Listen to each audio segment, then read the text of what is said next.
How you guys doing today? Yeah, my name is Ron Henderson, and thank you all for inviting me out here today. I know Daniel, I know Vine, we're going to meetings. I've just been out here in Indio, or out here in the desert area for like the last couple of months. I just got out of treatment.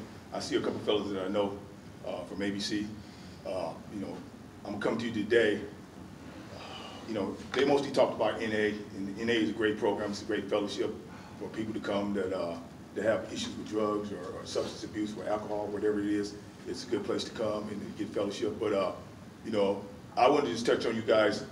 Tomorrow is September 11th. Tomorrow I'll be 1 year off probation, and I'm getting off of AB 109 successfully. So I'm getting my paperwork, and I was at that point once before I completed probation. But I'm going to talk to you guys because he brought up a term that I'm going to look up that's about this criminogenics thing. A lot of people in the clinical fields of treatment, they like to talk about the biopsychosocial disease.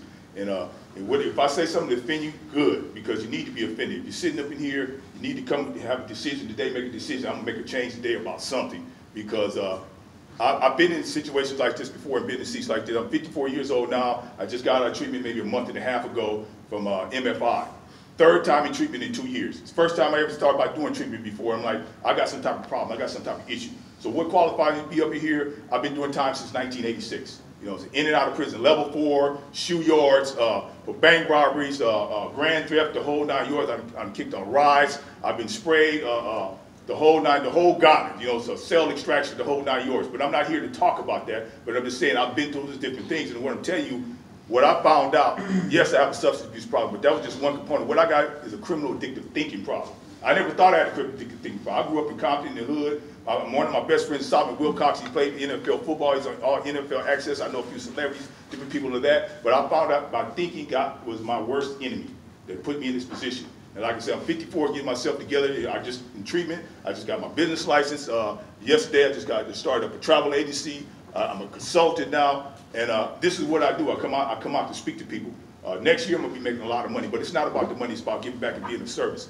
And what I find, if you guys are not taking advantage of the services today, like I see the guy Jimmy right there talking about the HVAC, the Social Security, I will be on them. If I was my age right now, I'd be on the HVAC, because it's a trade, it's a tool to get you in the door. It's felony friendly.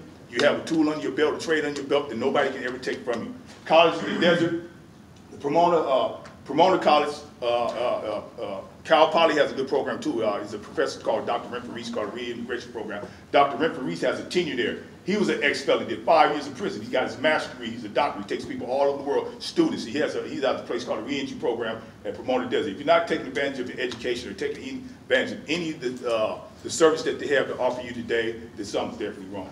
I know nobody wants to be here. Oh, I'm sitting up in this chair. I got to come in here, blah, blah, blah.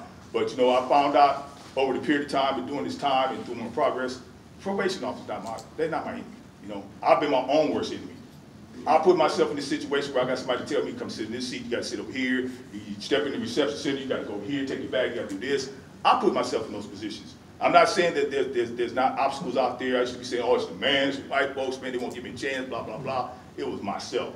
It's always been myself, my thinking. Last time in treatment and before I went to treatment, I found out there's another component. I need some therapy about some things. I'm not going to sit here and say that's for everybody. Some people come in the rooms at Narcotics Anonymous, they get a sponsor, they do the 12 steps, they go to meetings and they tell you that's it. Some people get that spiritual awakening, they say, oh, I went to church and I was clean. Some people get that spiritual awakening, some people just quit cold turkey, they do their thing. But I find out about people that I associate with, my thinking, my thoughts every day is what's going to dictate my behavior. You know what I'm saying? I mean, I ain't gonna lie. I see the beginning. Today, I got a job. I work for the Mission. I work for the thrift store. I got the key to the store. I got the lock. I got the combination. I do the cash register. I'm like, hey, I don't want to work for no money. You know what I'm saying? But I have those responsibilities today. I just had this job for like a month. And so people will take a chance on you, but will you take a chance on yourself? And the fastest growing business owners out there are women. And I'm over at ABC, and there's a couple guys in here. Most people are trying to fight to get their kids back. Women that lost their kids to drugs and substance abuse. Men that lost their kids and family time. You can get those things back. But first, you got to get your thoughts back. To make the determined decision is that I'm going to make a change today. And it starts with today. If you're not taking advantage of any of these resources in here, then I would just say that's just a stupid choice. I'm not calling you stupid, but that's a stupid choice, because I'm going to a meeting tomorrow, the AB 109 Proposition 47 Committee.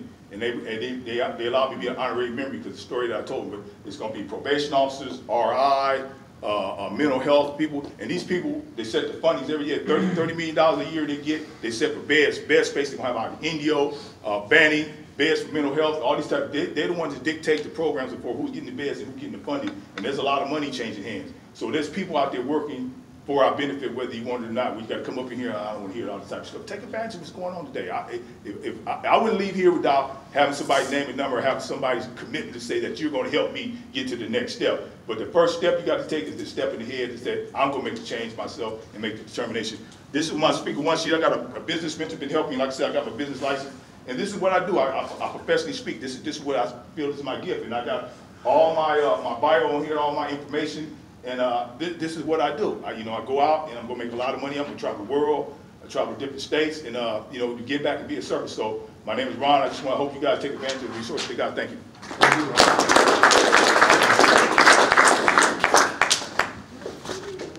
you.